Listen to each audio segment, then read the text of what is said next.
이사야 18장. 에티오피아의 강 건너편 벌레들이 날개치는 소리가 나는 땅에 재앙이 닥칠 것이다. 그들이 갈대 배를 물에 띄우고 100길로 사절단을 보낸다. 너희 민첩한 사절들아 가거라. 강물이 여러 갈래로 나뉘어 흐르는 땅으로 가거라. 거기에 사는 민족 곧 키가 매우 크고 근육이 매끄러운 백성, 멀리서도 두려움을 주고 적을 짓밟는 강대국 백성에게로 가거라. 이 세상 사람들아, 땅에 사는 주민들아, 산 위에 깃발이 세워지면 너희가 보게 되고 또 나팔 소리가 나면 너희가 듣게 될 것이다. 주님께서 나에게 이렇게 말씀하신다. 내가 나의 처소에서 조용히 내려다보겠다. 추수철 더운 밤에 이슬이 조용히 내려앉듯이 한여름 폭염 속에서 떼약볕이 고요히 내리쬐듯이 곡식을 거두기 전에 꽃이 지고 신 포도가 연글 때에 주님께서 연한 가지들을 낫으로 자르시고 뻗은 가지들을 찍어 버리실 것이다. 산의 독수리들과 땅의 짐승들이 배불리 먹도록 그것들을 버려두실 것이니 독수리가 그것으로 여름을 나고 땅의 모든 짐승이 그것으로 겨울을 날 것이다. 그때에 만군의 주님께서 예물을 받으실 것이다. 강물이 여러 갈래로 나뉘어 흐르는 땅, 거기에 사는 민족, 곧 키가 매우 크고 근육이 매끄러운 백성, 멀리서도 두려움을 주고 적을 짓밟는 강대국 백성이 만군의 주님께 드릴 예물을 가지고 만군의 주님의 이름으로 일컫는 곳 시온산으로 올 것이다. 이사야 19장. 이것은 이집트를 두고 하신 엄한 경고의 말씀이다. 주님께서 빠른 구름을 타고 이집트로 가실 것이니 이집트의 우상들이 그 앞에서 떨고 이집트 사람들의 간담이 녹을 것이다.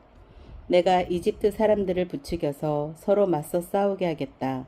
형제와 형제가, 이웃과 이웃이, 성읍과 성읍이, 왕권과 왕권이 서로 싸우게 하겠다. 그래서 이집트 사람들의 길을 죽여놓겠다. 내가 그들의 계획을 무산시켜버리면 그들은 우상과 마술사와 신접한 자와 무당을 찾아가 물을 것이다.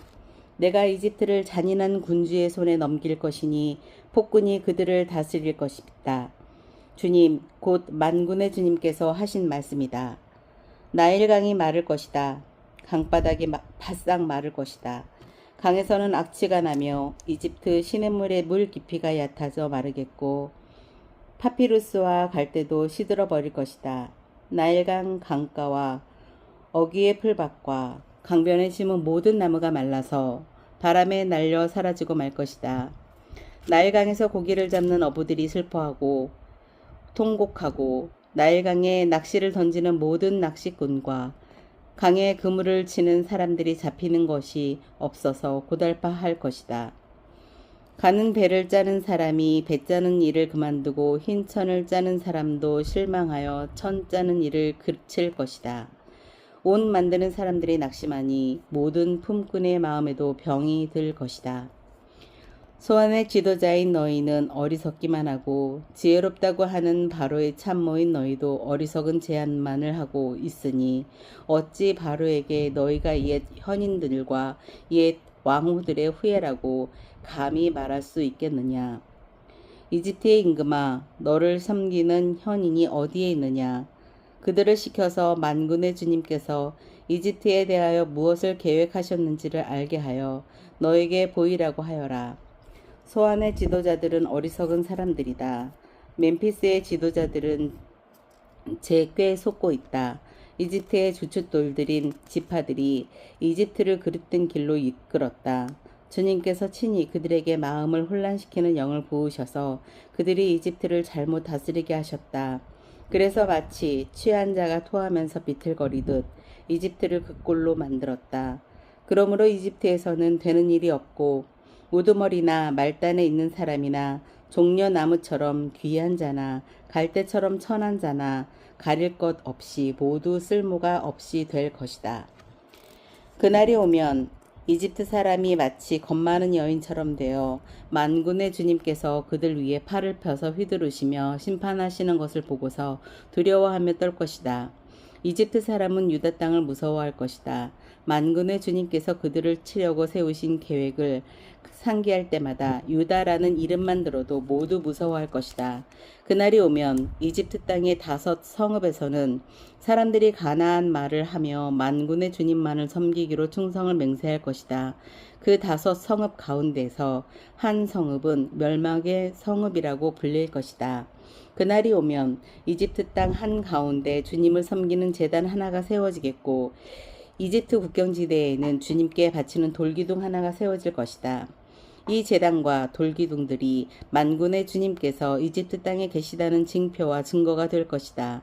그래서 그곳 백성이 압박을 받을 때에 주님께 부르짖어서 살려주실 것을 간구하면 주님께서 한 구원자를 보내시고 억압하는 자들과 싸우게 하셔서 백성을 구원하실 것이다. 주님께서는 이렇게 자신을 이집트 사람에게 알리실 것이며 그 날로 이집트 사람은 주님을 올바로 알고 희생제물과 번제를 드려서 주님께 예배하고 또 주님께 서원하고 그대로 실천할 것이다. 주님께서 이집트를 치시겠으나 치시고 나서는 곧바로 어루만져 낫게 하실 것이므로 그들이 주님께로 돌아오고 주님께서는 그들의 간구를 들으시고 그들을 고쳐주실 것이다. 그날이 오면 이집트에서 아시리아로 통하는 큰 길이 생겨 아시리아 사람은 이집트로 가고 이집트 사람은 아시리아로 갈 것이며 이집트 사람이 아시리아 사람과 함께 주님을 경배할 것이다. 그날이 오면 이스라엘과 이집트와 아시리아 이 세 나라가 이 세상 모든 나라에 복을 주게 될 것이다. 만군의 주님께서 이 세 나라에 복을 주시며 이르시기를 나의 백성 이집트야 나의 손으로 지은 아시라야 나의 소유 이스라엘아 복을 받아라 하실 것이다.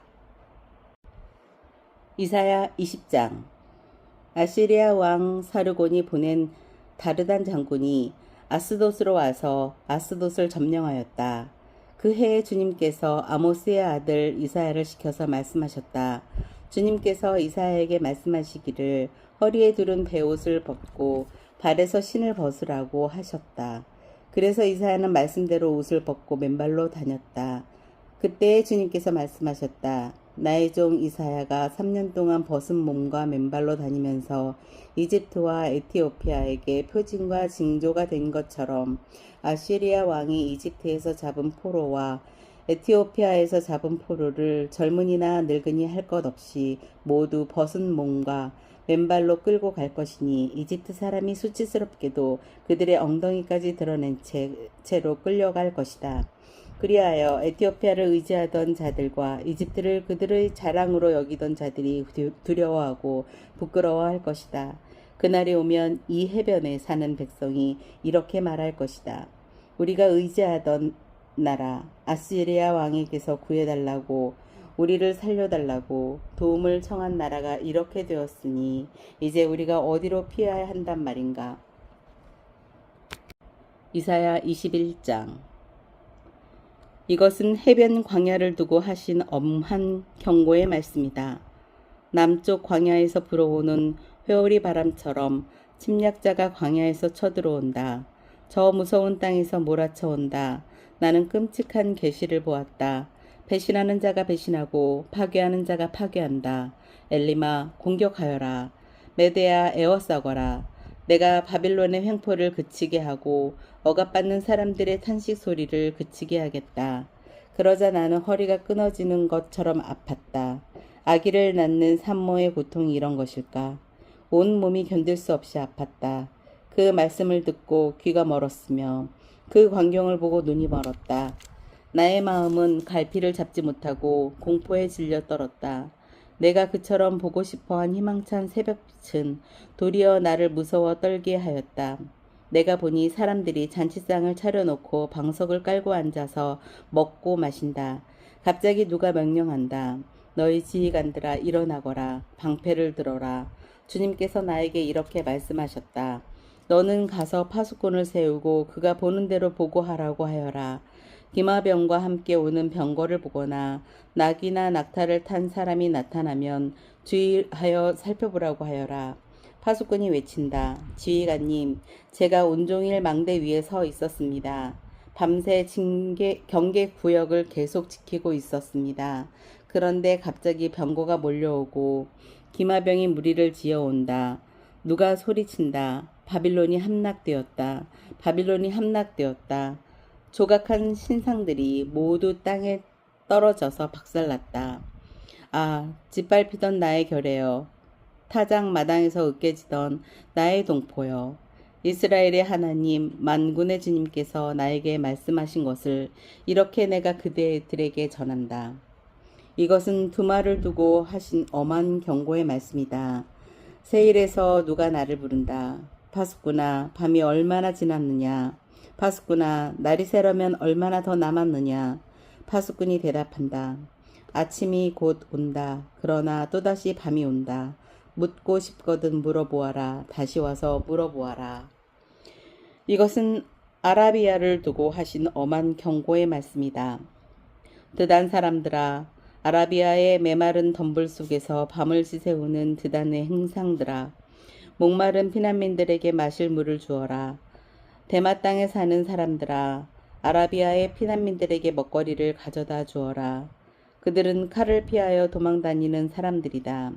칼이 그들을 치려하고 화살이 그들을 꿰뚫으려 하고 전쟁이 그들의 목숨을 노림으로 도망다니는 신세가 되었다. 주님께서 나에게 이렇게 말씀하셨다. 1년 기한으로 머슴살이를 하게 된 머슴이 날 수를 세듯이 이제 내가 1년을 센다. 1년 만에 게달의 모든 허세가 사라질 것이다. 게달의 자손 가운데서 활 쏘는 용사들이 얼마 남는다고 하여도 그 수는 매우 적을 것이다. 주 이스라엘의 하나님께서 이렇게 말씀하셨다. 이사야 22장. 이것은 환상 골짜기를 두고 하신 엄한 경고의 말씀이다. 너희가 무슨 변을 당하였기에 모두 지붕에 올라가 있느냐. 폭동으로 가득 찬 성읍, 시끄러움과 소동으로 가득 찬 도성아. 이번 전쟁에 죽은 사람들은 칼을 맞아 죽은 것도 아니고 싸우다가 죽은 것도 아니다. 너희 지도자들은 다 도망치기에 바빴고 활도 한번 쏘아보지 못하고 사로잡혔다. 사로잡힌 너희들도 아직 적군이 멀리 있는데도 지레 겁을 먹고 도망가다가 붙잡혀서 포로가 되었다. 그러므로 내가 통곡한다. 다들 비켜라. 혼자서 통곡할 터이니 나를 내버려 두어라. 내 딸, 내 백성이 망하였다고 나를 위로하려고 애쓰지 말아라. 주 만군의 하나님께서 친히 환상, 골짜기에 혼란과 확대와 소란을 일으키시는 날을 이르게 하셨다. 성벽이 헐리고 살려달라고 아우성치는 소리가 산에까지 사무쳤다. 엘람 군대는 화살통을 메고 왔고 기마대와 병거대가 그들과 함께 왔으며 기르 군대는 방패를 들고 왔다. 너희 기름진 골짜기들은 병거부대의 주둔지가 되었고 예루살렘 성문 앞 광장은 기마부대의 주둔지가 되었다. 유다의 방어선이 뚫렸다. 그때에 너희는 숲을 궁에 있는 무기를 꺼내어 오고 다윗성에 뚫린 곳이 많은 것을 보았고 아랫못에는 물을 저장하였다. 예루살렘에 있는 집의 수를 세어 보았고 더러는 허물어다가 뚫린 성벽을 막았다. 또한 옛못에 물을 대려고 두 성벽 사이에 저수지를 만들기도 하였다. 그러나 너희는 일이 이렇게 되도록 하신 분을 의지하지 않고 이 일을 옛적부터 계획하신 분에게는 관심도 없었다. 그날에 주 만군의 하나님께서 너희에게 통곡하고 슬피 울라고 하셨다. 머리털을 밀고 상복을 몸에 두르라고 하셨다. 그런데 너희가 어떻게 하였느냐? 너희는 오히려 흥청망청 소를 잡고 양을 잡고 고기를 먹고 포도주를 마시며 내일 죽을 것이니 오늘은 먹고 마시자 하였다. 그래서 만군의 주님께서 나의 귀에 대고 말씀하셨다. 이 죄는 너희가 죽기까지 용서받지 못한다. 주 만군의 하나님께서 이렇게 말씀하셨다. 주 만군의 하나님께서 이렇게 말씀하신다. 너는 공중의 일을 책임진 총책임자 셈나에게 가서 나의 말을 전하여라. 내가 이곳과 무슨 상관이 있기에 이곳에 누가 있기에 여기에다 너의 무덤을 팠느냐. 높은 곳에 무덤을 파는 자야. 바위에 누울 자리를 쪼아내는 자야. 그렇다. 너는 권세가 있는 자다. 그러나 주님께서 너를 단단히 묶어서 너를 세차게 내던지신다. 너를 공처럼 둥글게 말아서 넓고 아늑한 땅으로 굴려버리신다. 내가 거기에서 죽을 것이다. 내가 자랑하던 그 화려한 번거들 앞에서 내가 죽을 것이다. 그리하여 너는 너의 상전의 집에 수치거리가 될 것이다. 내가 너를 너의 관직에서 쫓아내겠다. 그가 너를 그 높은 자리에서 끌어내릴 것이다. 그날이 오면 내가 힐기야의 아들인 나의 종 엘리야김을 불러서 너의 관복을 그에게 입히고 너의 띠를 그에게 띠게 하고 너의 권력을 그의 손에 맡길 것이니 그가 예루살렘에 사는 사람들과 유다 집안의 아버지가 될 것이다. 내가 또 다윗 집의 열쇠를 그의 어깨에 둘 것이니 그가 열면 닫을 자가 없고 그가 닫으면 열 자가 없을 것이다. 단단한 곳에 잘 박힌 못같이 내가 그를 견고하게 하겠으니 그가 가문의 명예를 빛낼 것이다. 그의 가문의 영광이 그에게 걸릴 것이다. 종지에서 항아리에 이르기까지 모든 작은 그릇들과 같은 그 자손과 족속의 영광이 모두 그에게 걸릴 것이다. 만군의 주님의 말씀이다. 그날이 오면 단단한 곳에서 잘 박힌 못이 삭아서 부러져 떨어질 것이니 그 위에 걸어둔 것들이 산산조각이 날 것이다. 이것은 주님께서 하신 말씀이다. 시편 45편. 마음이 흥겨워서 읊으니 노래 한 가락이라네. 내가 왕께 드리는 노래를 지어 바치려네. 나의 혀는 글솜씨가 뛰어난 서기관의 붓끝과 같다네. 사람이 낳은 아들 가운데서 임금님은 가장 아름다운 분. 하나님께서 임금님에게 영원한 복을 주셨으니 임금님의 입술에서는 은혜가 쏟아집니다. 용사이신 임금님, 칼을 허리에 차고 임금님의 위엄과 영광을 보여주십시오. 진리를 위하여 정의를 위하여 전차에 오르시고 영광스러운 승리를 거두어 주십시오.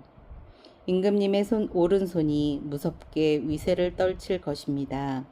임금님의 화살이 날카로워서 원수들의 심장을 꿰뚫으니 만민이 임금님의 발 아래에 쓰러집니다. 오 하나님, 하나님의 보좌는 영원 무궁토록 견고할 것입니다. 주님의 통치는 정의의 통치입니다.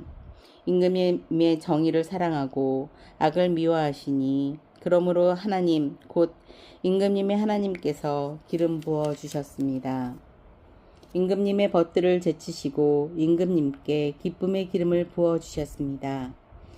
임금님이 입은 모든 옷에서는 몰약과 침향과 육개 향기가 풍겨나고 상하궁에서 들리는 현악기 소리가 임금님을 흥겹게 합니다.